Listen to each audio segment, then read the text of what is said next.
Ladies and gentlemen, it is June 5th, 2025, and the Nintendo Switch 2 has officially launched in stores. And maybe you got one, maybe you didn't. But we gotta talk about a story here because we got some bad news already from right here in New York City. Greatest place on earth, right? Anyway, we got a story from Staten Island, right? And this is not good. Now, I was able to get a Switch 2 at Gamestop, right?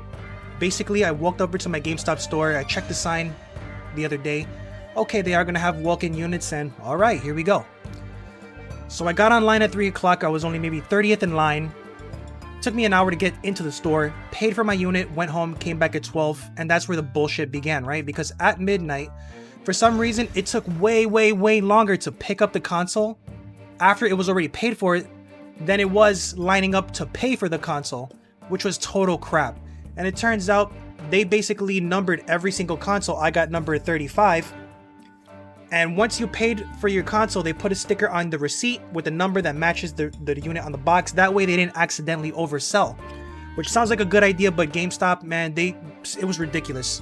I was there for 2 hours, okay? So I basically got home 2 o'clock in the morning in the Bronx, walking around with a Switch in my bag, hoping that nobody would try to stop me, right? And I did have a variety of different weapons because I do know how to protect myself, but not a fun experience. And then we head all the way over to Staten Island, where it looks like they were destroying consoles by stapling the receipt to the box. Yes, they actually did that. So if you look here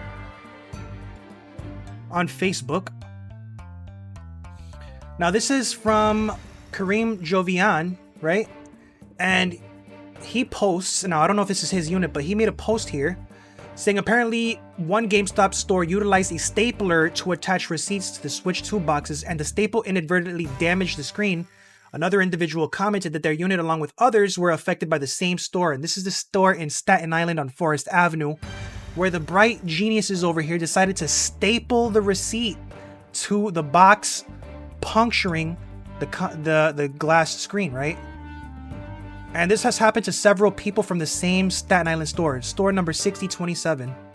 Those guys are going to be in big trouble. And if you didn't notice, some of these guys on the stores didn't get the warranty, right? So when I was in the store, I seriously contemplated not buying the warranty, but something in my gut told me that if I didn't spend the extra money now, I was going to spend a lot more money in the future, and I had the right idea. Luckily for me, my Switch 2 is not broken and it works. But a whole store full of people, basically a lot of those guys have a damaged store unit right out of the box, and they did not get the protection.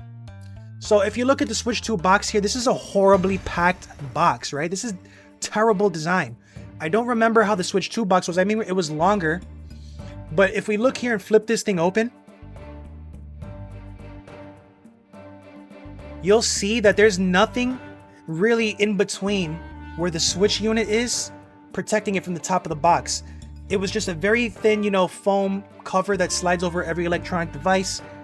And it's so thin that even a simple staple was able to get through the box and stab the screen right through the glass. Now, this is some old bullshit, guys. When I tell you, always spend the extra money for protection, always get that warranty, even if you don't think you're gonna need it, because you're gonna need it eventually, right?